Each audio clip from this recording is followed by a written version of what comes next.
जय श्री राधा राधा। कुंडली कितनी भी खराब क्यों ना हो, यह उपाय सब बदल देगा, आपकी जिंदगी बेहतर बना देगा। बस इस वीडियो को पूरा जरूर सुनिएगा। साथियों, कहानी केवल मनोरंजन ही नहीं करती, वे जीवन का दर्शन भी सिखाती है। आज की कहानी दो बहनों की कहानी है, राधिका और मीरा, जिनके विश्वास की राहें अलग थी, लेकिन एक घटना ने उनके जीवन को एक ही सूत्र में बांध दिया। इस कहानी में आप भक्ति, भाग्य, भगवान श्री कृष्ण जी की शरण की शक्ति को देखोगे। इस कहानी में हर पल हम सबको एक सबक सीखने को मिलता है और हर संकट के पीछे छिपा है एक चमत्कार। दिल्ली के पास वृंदावन की पवित्र भूमि से कुछ मील दूर ही एक छोटा सा मोहल्ला था, जिसका नाम था कृष्ण नगर। यहाँ की गलियां संकरी थी, दीवारें बहुत ही पुरानी हो चुकी थी, लेकिन यहाँ के लोगों के दिलों में आधुनिकता और परंपरा का अनोखा ही मेल था, जो देखते ही बनता था। सड़कों पर सुबह सुबह मंदिरों की घंटियां बजती रहती थी और शाम को बाजार में रौनक ही रौनक नजर आती थी। इसी मोहल्ले में रहती थी वो दोनों बहनें, राधिका और मीरा। राधिका, जो कि उम्र में बड़ी थी, एक साधारण सी दिखने वाली ही महिला थी, जो बहुत ही साधारण थी, इतना दिखावा नहीं करती थी। उसका चेहरा हमेशा शांत रहता था और आंखों में भक्ति की चमक ही रहती थी।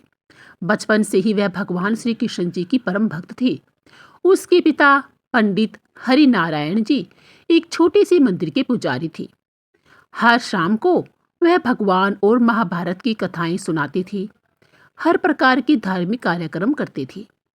राधिका तब घंटों तक उनकी बातें सुनती, खासकर जब वे बांसुरी वाली श्री कन्हैया जी की लीलाओं की कहानियों को सुनाती, तो वह घंटों तक उनकी लीलाएं सुनती रहती। वह अक्सर कहते, बेटी, ठाकुर जी की शरण में सब कुछ संभव हो जाता है, असंभव भी संभव कर देती हैं ठाकुर जी। राधिका ने उनकी यह बातें अपने दिल में ही बसा ली थी। राधिका की शादी हुई, लेकिन पति की असमय यानी समय से पहले ही मृत्यु हो गई और वह अकेली ही रहने लगी। अब उसके जीवन में दो ही आधार थे, एक तो उसका बेटा गोविंद, जो कि 15 साल का हो चुका था, और लड्डू गोपाल जी, इसे वह भगवान श्री कृष्ण जी की बाल रूप के रूप में हमेशा ही अपने पास रखती थी।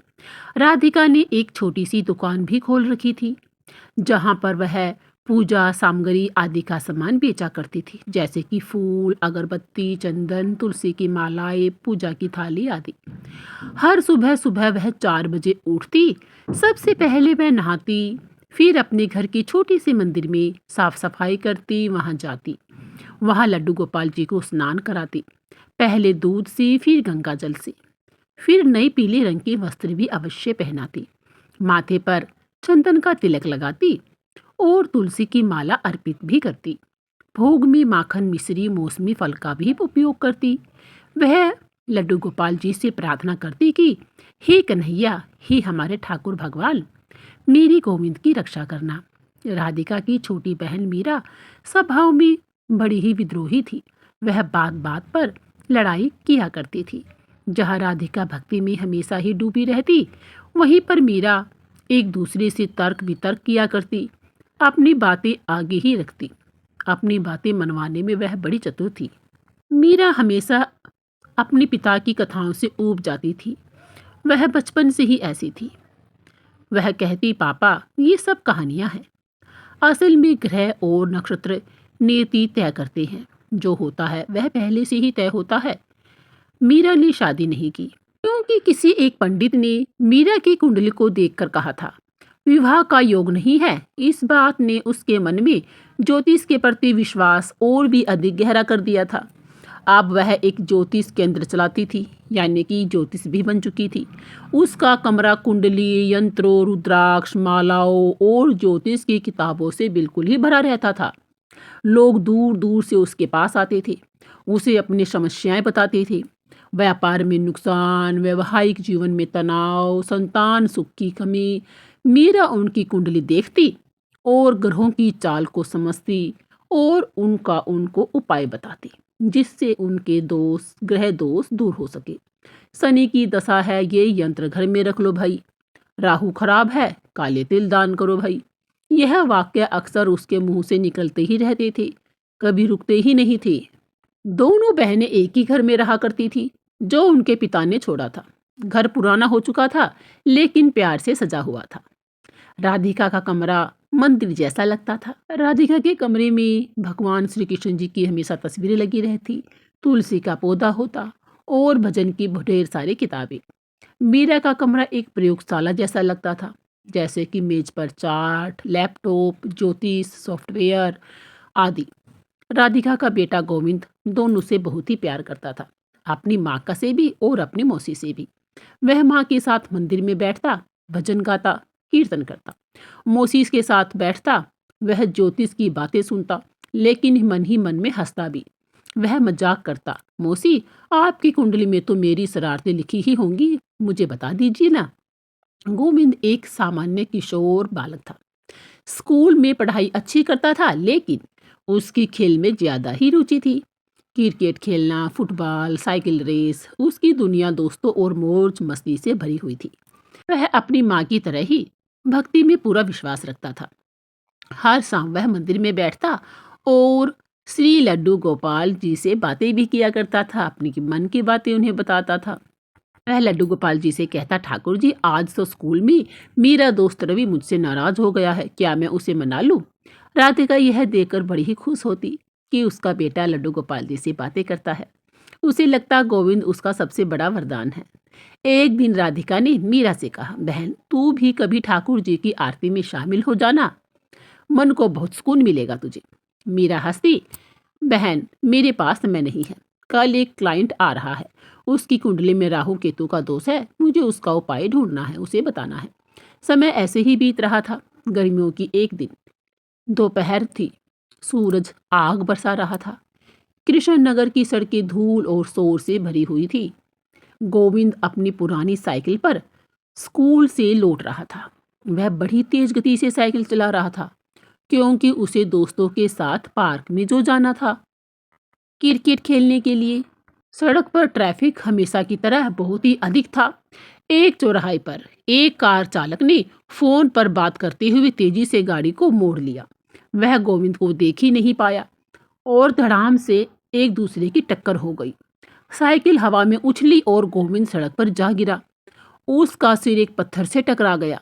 गहरी चोट के कारण खून बहने लगा और गोविंद का दाहिना पैर भी मुड़ गया था। गोविंद को असहनीय पीड़ा हो रही थी। आसपास के लोग दौड़ कर आए। एक बुजुर्ग ने चिल्लाया, अरे बच्चे को अस्पताल ले चलो, ये यहाँ पड़ा हुआ है, कितना खून बह रहा है। एक रिक्शा चालक ने गोविंद को उठाया और नजदीकी अस्पताल में पहुंचा दिया। राधिका को खबर मिली तो वह भागी भागी आई। उसका चेहरा पीला पड़ गया था, आंखें नम थी। अस्पताल के गलियारे में एक बेंच पर तुलसी की माला हाथ में लिए बैठी हुई थी। वह मन ही मन प्रार्थना कर रही थी कि हे कन्हैया, हे गोविंद, मेरे बच्चे को बचा ली। तू तो सब कुछ जानता है, उसके सिवा मेरा इस दुनिया में कौन है। डॉक्टर ने गोविंद की जांच की, सीटी स्कैन, एक्सरे करवाए गए। जब सारी रिपोर्ट्स आ गई तब डॉक्टर ने कहा, सिर में गंभीर चोट है, लेकिन ब्रेन स्कैन नॉर्मल है। पैर की हड्डी में क्रैक है, पर सर्जरी की जरूरत नहीं है। 2 हफ्ते में आराम से गोविंद को आप घर ले जा सकते हैं।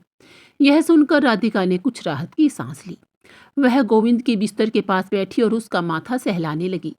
कुछ देर बाद गोविंद होश में आया तो राधिका ने पूछा, कैसा है मेरा लाडला बेटा? गोविंद ने धीमी आवाज में कहा, माँ थोड़ा दर्द है, लेकिन मैं अब ठीक हूँ। मुझे ठाकुर जी ने बचा लिया है माँ। राधिका ने मुस्कुरा कर कहा, हाँ बेटा, ठाकुर जी ने तुझे बचा लिया। कुछ देर में ही मीरा भी वहां पर आ गई। मीरा ने राधिका को देखा और फिर कहने लगी, देखा बहन, मैं कहती थी ना, गोविंद की कुंडली देख, शायद इसका मंगल खराब है, एक्सीडेंट का योग है। तेरी पूजा से क्या हुआ, बच्चे को चोट लग गई ना? राधिका ने शांत स्वर में जवाब दिया, मीरा, जो ठाकुर जी चाहती है वही होता है। शायद कोई बड़ी मुसीबत टल गई। अस्पताल पास था, मददगार लोग मिले और उन्होंने इसे सही समय पर अस्पताल पहुंचा दिया। ये सब ठाकुर जी की कृपा से ही हुआ है। ठाकुर जी ने हमारे गोविंद की रक्षा की है, यह उन्हीं की कृपा है। गोविंद को कुछ नहीं हुआ। 2 हफ्ते बाद गोविंद ठीक होकर घर लौट आया। राधिका ने ठाकुर जी की विशेष रूप से पूजा की। लड्डू गोपाल को माखन मिश्री का भोग लगाया। गोविंद ने कहा, माँ ठाकुर जी ने मुझे बचाया है, अब मैं और सावधान रहूंगा। राधिका मुस्कुराई। हाँ बेटा, वे हर पल हमारे साथ रहते हैं। वह हर पल उस इंसान के साथ रहती हैं जो उसका सच्चे हृदय से नाम लेते हैं, उस पर विश्वास करते हैं। मीरा यह सब कुछ चुपचाप देख रही थी।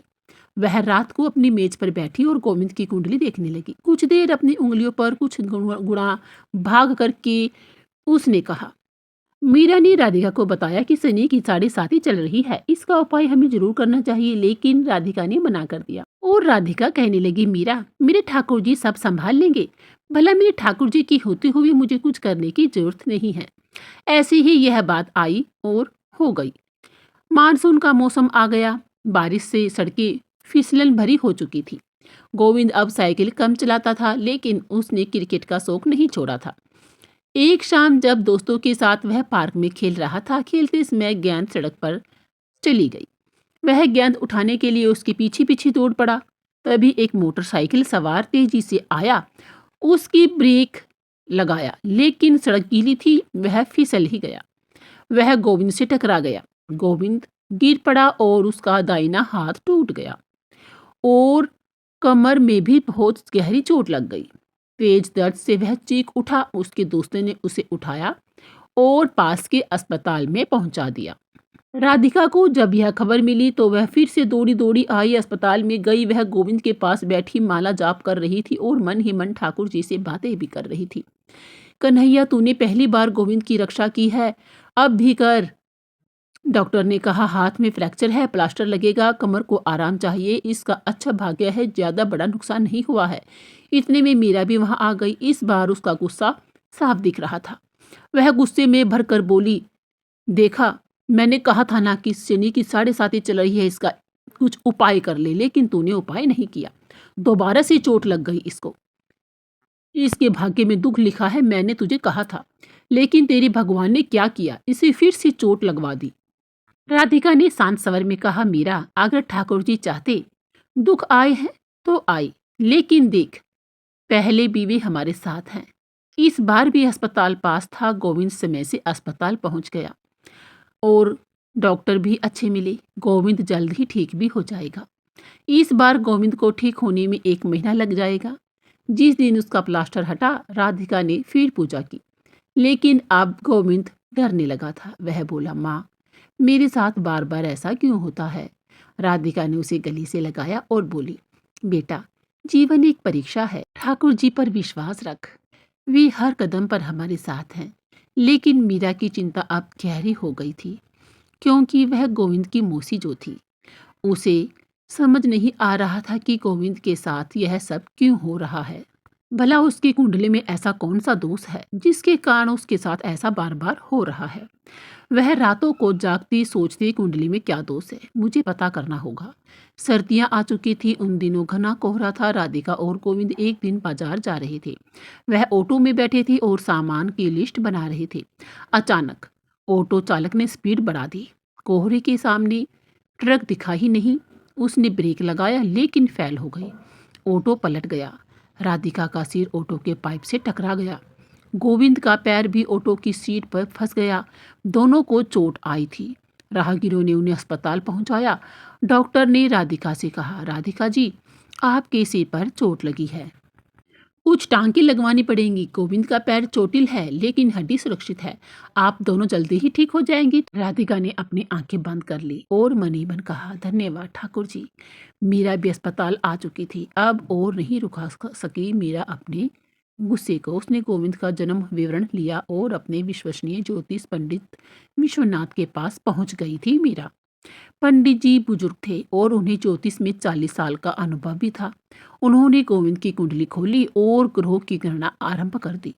अचानक उनका चेहरा पीला पड़ गया। वह हैरानी से बोले, यह कुंडली, इसकी तो मृत्यु हो चुकी है, करीब 1 साल पहले। मीरा हंसी और बोली, पंडित जी, यह आप क्या कर रहे हैं? ये मेरे भतीजे की कुंडली है और वह जीवित है। हाँ, उसके एक्सीडेंट हुए हैं, लेकिन वह बच गया। पंडित जी ने सिर हिलाया, नहीं, ग्रहों के हिसाब से, नक्षत्रों के हिसाब से इसकी मृत्यु निश्चित थी, लेकिन अगर वह जीवित है तो जरूर कोई बड़ी शक्ति उसकी रक्षा कर रही है। कोई ऐसी बड़ी शक्ति जो दिव्य है, हर पल उसके साथ रहती है। यह सब कुछ सुनकर मीरा स्तंभ हो गई।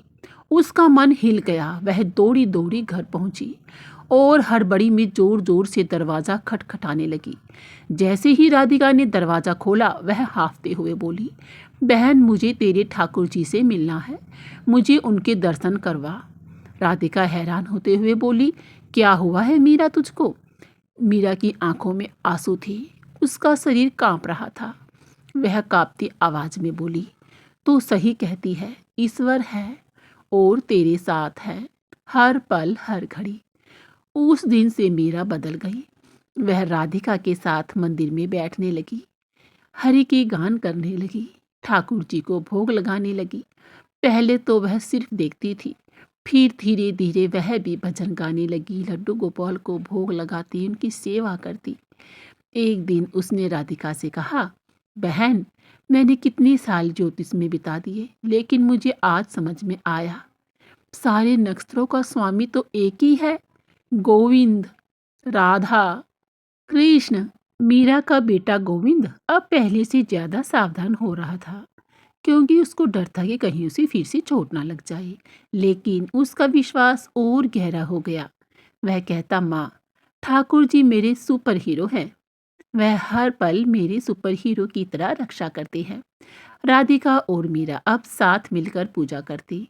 मोहल्ले में लोग उनकी कहानियां सुनते और प्रेरित होते। यह कहानी हमें सिखाती है कि आपके नक्षत्र कितने भी खराब क्यों ना हो, आपकी कुंडली कितनी भी खराब हो, आपका भाग्य कितना भी खराब हो, आप घबराए मत, डरिए मत, परेशान नहीं होइए। केवल एक बात याद रखिए कि अनंत ब्रह्मांड के रचयिता कौन है। अनंत ब्रह्मांड में कौन है? श्री राधा, श्री कृष्ण। जिस भगवान पर आप विश्वास करते हैं, वही उनके रचयिता हैं, पालनहार है, आदि शक्ति, शिव शक्ति।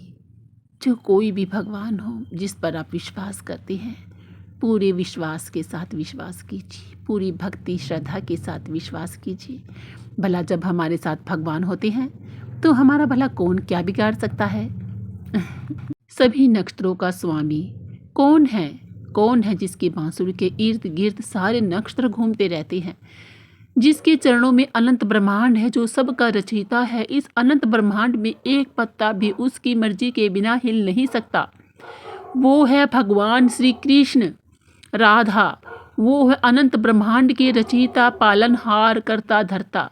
यदि आप उनके सानिध्य में हो, उनकी शरण में हो, तो आपको इस अनंत ब्रह्मांड में किसी भी चीज से घबराने की, डरने की आवश्यकता नहीं है। वो सब नक्षत्रों के स्वामी हैं। आपका भाग्य चाहे कितना भी खराब क्यों ना हो, अगर आपने अपने जीवन की डोर को उनके साथ बांध दिया, उनके हाथ में पकड़ा दिया, तो उसे कोई नहीं तोड़ सकता। बस आपको अपना विश्वास पक्का रखना है, उस पर पूरी श्रद्धा के साथ विश्वास करना है। दुर्योधन की कुंडली में राजयोग था, राजा बनने का योग, लेकिन अर्जुन के साथ भगवान श्री कृष्ण थे, सब नक्षत्रों के स्वामी थे। तो भला दुर्योधन कैसे अर्जुन से जीत सकता था? जब सभी नक्षत्रों के स्वामी हमारे साथ होते हैं, तो भला हमें किस प्रकार की चिंता कुंडली से करनी चाहिए? हमें तो कुंडली के बारे में सोचना भी नहीं चाहिए। जब हमारे जीवन की डोर उसके हाथों में है, तो बस चलते रहो, करते रहो अपने कर्म और उसे सौंपते रहो। भक्तों, आपको यह कहानी कैसी लगी?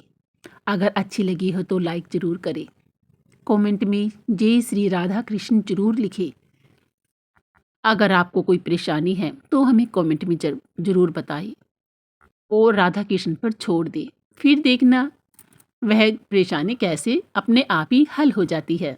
जय श्री कृष्णा, राधे राधे।